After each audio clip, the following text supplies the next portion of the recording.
दिल्ली लेकर चलते हैं, जहां पर एक कार्यक्रम में पहुंची हैं दिल्ली की मुख्यमंत्री रेखा गुप्ता। क्या कुछ कह रही हैं, सुनिए। बाधा के पूरा कर सके उसे भी बढ़ाया।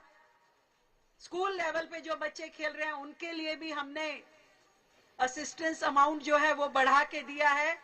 और जो इंटरनेशनल लेवल पे जो प्रतियोगिताएं हैं, चाहे वो ओलंपिक है, उन सारे गेम्स के लिए हमने अपने खिलाड़ियों के लिए यदि कोई गोल्ड मेडल जीत के लाता है तो उसके लिए 7 करोड़ रुपए का प्राइज रखा है।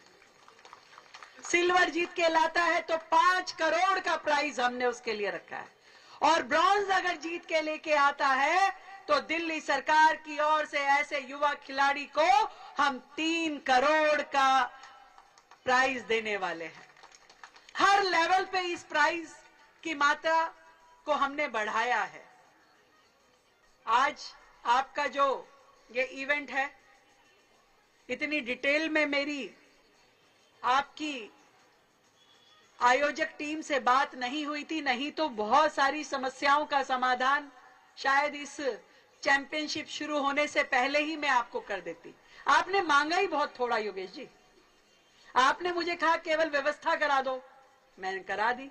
आपने कहा ये ग्राउंड हो जाए, स्कूल हो जाए, ये हो जाए, मैंने उतना करा दिया। मैंने इसके आगे सोचा नहीं, आपने कहा नहीं।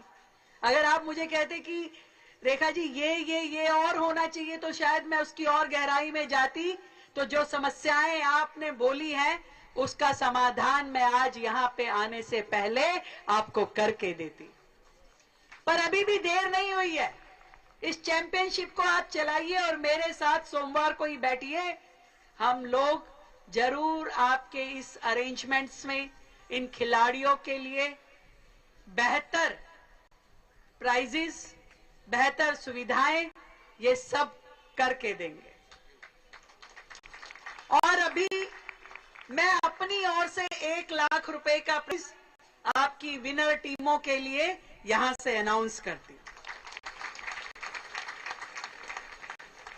और इतना कहना चाहूंगी मेरे इन खिलाड़ियों को, जो एक्सीलेंस है ये कॉन्टिन्यूअस प्रोसेस है, ये कोई एक्सीडेंट नहीं है। जितनी प्रैक्टिस के साथ में, जिस पैशन के साथ में आप काम करते हैं, उतना ही इस फील्ड में आप आगे बढ़ के जाते हैं। ये गेम्स जो है सच में आपके लिए जहां पे स्ट्रेंथ दिखाने की जगह है, वहीं पर स्ट्रेटेजी के साथ में काम करने का भी आपको मौका मिलता है। जहां आप पे प्रेशर रहता है, वहीं आपको पेशेंस कैसे रखनी है वो भी सिखाया जाता है। टीम वर्क में कैसे काम करना है ये आपको ऐसे ही गेम्स खेलते हुए समझ में आता है। और हमारे देश में, पूरे देश की जनसंख्या का 60% युवा है, इसलिए भारत को युवा देश कहा जाता है। और युवा देश के युवा जब खड़े होते हैं, ना केवल वो खेलों में नाम कमाते हैं, बल्कि देश को चलाने में भी आप सबका एक बहुत बड़ा योगदान मिलने वाला है।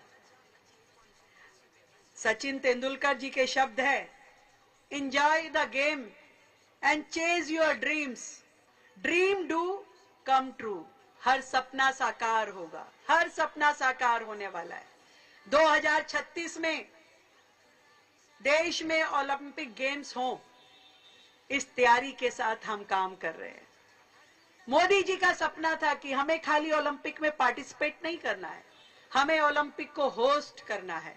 और इसीलिए भारत इस बार ओलंपिक को होस्ट करे तो ऐसा पूरे विश्व में नाम रोशन हो, ना केवल फील्ड के अंदर बल्कि फील्ड के बाहर भी हम अपने पूरे देश का लोहा वहां जमाएं।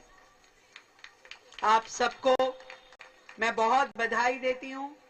दिल्ली हैंडबॉल एसोसिएशन को बधाई देती हूं, हैंडबॉल फेडरेशन को बधाई देती हूं कि आप सबने लगातार इन खेलों को प्रोत्साहन देते हुए, हमारे खिलाड़ियों में ऊर्जा भरते हुए, मेहनत करते हुए और अनेकों मुसीबतों को झेलते हुए, चाहे वो फंड्स की कमी हो, चाहे सुविधाओं की कमी हो, आप लोग लगे हैं हमारे देश के युवाओं को आगे बढ़ाने के लिए।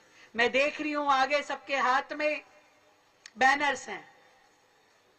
जम्मू कश्मीर से लेकर के हमारे दक्षिण भारत तक के राज्यों के सब लोग आए हुए हैं, केरला तक, और इसी तरीके से गुजरात से लेके नॉर्थ ईस्ट तक के भी बच्चे यहां पर आए हुए हैं। मैं आप सबको सच में बहुत ढेर सारा साधुवाद, आशीर्वाद देती हूं कि जिस फास्ट टीम गेम को आप खेल रहे हैं, इतना ही तेजी के साथ में आपका उज्जवल भविष्य हो, जीवन में तरक्की हो और समाज में नाम हो, और आपके नाम के साथ देश का नाम आगे बढ़े। आप सबको मेरी ओर से ढेर सारी बधाई, शुभकामनाएं। दिल्ली में आप पधारे हैं, दिल्ली की ओर से आपको ढेरों ढेर शुभकामनाएं। Thank you so much. चलिए अब खबरों में आगे बात करते हैं, जहां पर प्रधानमंत्री नरेंद्र मोदी का आज गुजरात का दौरा है। आज से 12 जनवरी तक गुजरात दौरे पर प्रधानमंत्री नरेंद्र मोदी रहेंगे। सोमनाथ में सोमनाथ